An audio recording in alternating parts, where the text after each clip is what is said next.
Hello guys, I am Shreya from permanent makeup studio.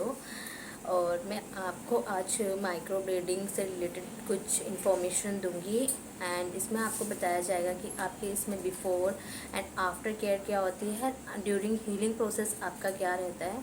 तो इसके लिए सबसे पहले आपको ये बताना चाहूँगी कि इसमें दो तरीके के ब्रोज होते हैं, एक माइक्रो ब्लेडिंग, एक powder brows. Microblading basically उन लोगों के लिए है जिनकी लाइट हेयर्स है और उन्होंने कभी कोई फीलिंग नहीं करी है, ओके। एंड प्लस उनकी ऑयली स्किन नहीं है, ड्राई एंड कॉम्बिनेशन स्किन है, वो भी मैटर करता है, ठीक है। तो ये दो तरीके की कंडीशन में हम माइक्रो ब्लेडिंग करते हैं, क्योंकि उनको एकदम से हम बोल्ड लुक नहीं दे सकते, उनको नहीं ज़रूरत होती है ऐसे लुक की। तो वो नेचुरल लुक ही चाहते हैं, हमेशा वो प्रेफर करते हैं जिन्होंने कभी कोई फीलिंग नहीं की है कि हमें नेचुरल लुक दीजिए और हमें माइक्रो ब्लेडिंग हेयर स्ट्रोक। उसमें क्या होता है, जैसे आपके नेचुरल हेयर्स आपको दिखते हैं वैसे ही हम स्ट्रोक्स ड्रॉ करते हैं आपके ब्रोज में, और वो प्रॉपर हेयर लुक देता है। कोई भी नहीं बता सकता है कि आपके हेयर्स नहीं है या फिर आपने कुछ ऐसा करवाया है। सेकंड होता है powder brows and ombre brows. वो बेसिकली उन लोगों के लिए जिनकी ब्रोज तो मतलब थोड़ी बहुत है और वो फीलिंग करते हैं, वो ऑलवेज डार्क लुक रखते हैं, ठीक है। तो और जिनकी अगर ऑयली स्किन है तो उनके लिए मैं प्रेफर करती हूँ, आप कहीं से भी करवाने चाह रहे हो, कुछ भी आपके दिमाग में चल रहा है कि मैं इसको परमानेंट मेकअप को करवाऊँ, तो मैं आपको प्रेफर करूँगी, अगर आपकी ऑयली स्किन है तो आप कॉम्बिनेशन चाहिए या फिर आप पाउडर ब्रोज या ओम्ब्रे करवाइए, क्योंकि जो माइक्रो ब्लेडिंग है वो ऑयली स्किन पे इतना स्टे नहीं करता है।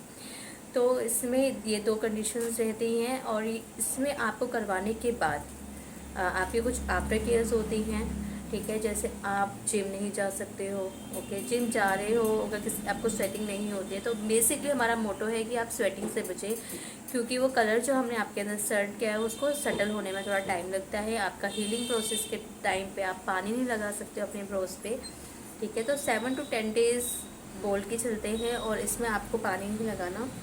अगर आपको दिक्कत आती है हेड वॉश में, तो बेसिकली मैं अपने क्लाइंट्स को यही प्रेफर करती हूँ कि आप सैलून से हेड वॉश करा लीजिए, क्योंकि वहाँ पे सेफ होता है। बैक साइड से वो वॉश करते हैं, आपके जो ब्रोज हैं उनको बचा सकते हैं, ठीक है।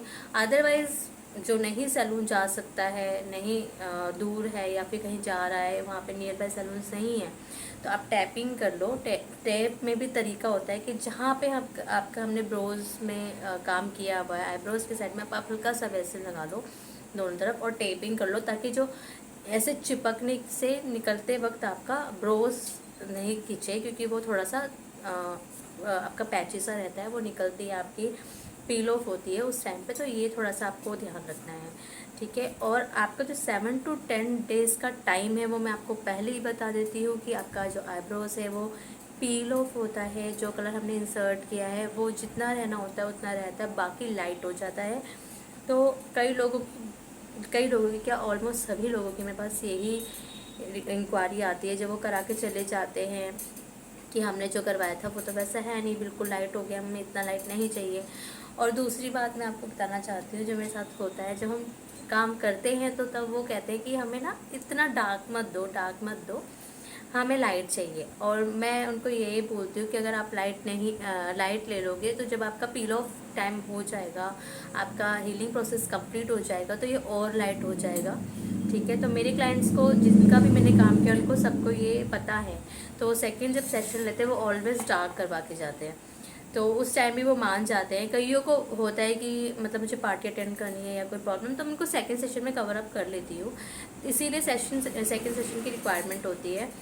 फर्स्ट सेशन में आपका जो पुराना स्किन है जो पील ऑफ हो जाता है, देन आपका जो न्यू स्किन ब्रोज पे आता है, उस पे जब हम काम करते हैं तो वो लॉन्ग स्टे करता है। तो सेकंड सेशन हमारे लिए बहुत इम्पोर्टेंट है, ठीक है।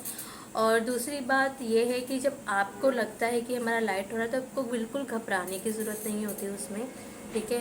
ये नॉर्मल है, सबके साथ होता है, आप कहीं से भी करवा लो दुनिया में। दूसरी चीज़ मैं आपको बहुत इम्पोर्टेंट बताना चाहती हूँ कि आप सस्ते के चक्कर में या उस वक्त के अच्छे रिज़ल्ट के चक्कर में ना बिल्कुल भी मत आना, क्योंकि जो माइक्रो ब्लेडिंग है ये इतना कॉस्टली इसलिए है कि इसके भी कुछ वैल्यू है। अगर मान लो आप सस्ते के चक्कर में करवाते हो और किसी ने आपको कह दिया ये तो हमारा जो ब्रोस है 8 to 9 ईयर्स तक स्टे करेगा, 5 ईयर्स तक स्टे करेगा, तो उनसे आपको बचना पड़ेगा, क्योंकि ये टैटू भी हो सकता है। अगर वो आपको टैटू कर देते हैं, क्योंकि टैटू जो आर्टिस्ट हैं वो टैटू करते हैं और वो स्टे भी करेगा, स्टार्टिंग में आपको अच्छा भी लगेगा और सस्ता भी रहेगा। पर जब आपका कोई बता नहीं सकता है स्टार्टिंग में कि आपने माइक्रो ब्लेडिंग करवाया है या टैटू करवाया है, बट जब आपका जो एक 4-5 साल निकलने लग जाएगा और कलर थोड़ा लाइट होगा ना, तो अब आपको खुद से ही आइडिया, अगर आप टैटू करवाते हो, कैसा भी कलर करवा लो, ब्लैक डार्क करवाते हो, तो वो उतरता है तो ग्रीन हो जाता है या ग्रे हो जाता है, ठीक है। और वो बिल्कुल आपका नॉर्मल तरीके से नहीं निकलता, आपको उसके लिए लेज़र ट्रीटमेंट लेना पड़ेगा। और लेज़र ट्रीटमेंट लेने की वजह से आपका जो स्किन है वो वाइट वाइट हो जाएगा, हेयर ग्रोथ की प्रॉब्लम भी हो सकती है कि जो आपको थोड़े बहुत बाल थे वो भी चले जाएंगे।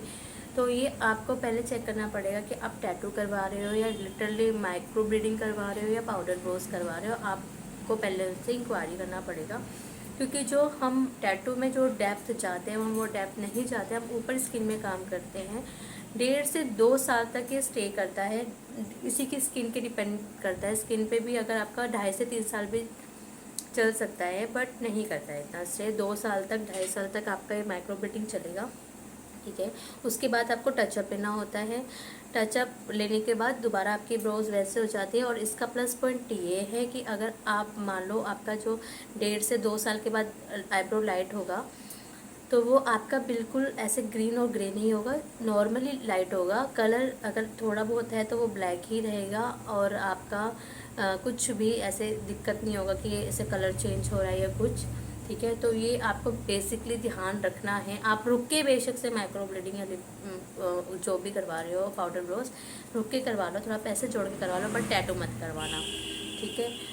और अगर कुछ भी इसके बाद आपको इंक्वायरीज़ होती है, क्योंकि मेरा फर्स्ट वीडियो है, आई डोंट नो कैसा बना होगा मेरे को थोड़ा सा नर्वसनेस भी थी, बट मेरे क्लाइंट्स से जो मेरे को थोड़े डाउट्स आते थे, मैं सोची थी मैं सबके साथ शेयर करूं, तो इसलिए मैं आपसे साथ शेयर करने जा रही थी ये सारी चीज़ें। तो मैं आज तो मैं इतना ही बता रही हूँ। अगर इसके बाद भी कुछ मेरे पॉइंट्स रह गए होंगे जो मुझे भी याद नहीं रहे होंगे, क्योंकि मैं नोट्स बना के आपको नहीं बता रही हूँ, जो मेरे साथ प्रैक्टिकली है वो मैं आपको पूरा एक्सपीरियंस बता रही हूँ।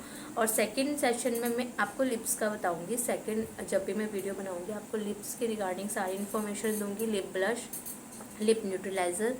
तो इसमें भी अगर आपको कुछ इंक्वायरी चाहिए कि मतलब माइक्रो ब्लेडिंग में कुछ रह गया तो मुझे पूछ लेना। और लिप से रिलेटेड अगर आपको कुछ और टॉपिक्स दिमाग में आ रहे कि ये ज़रूर बताना, वो ज़रूर बताना, वो भी मुझे आप कमेंट पे बता देना, तो डेफिनेटली मैं उसको शेयर ज़रूर करूँगी।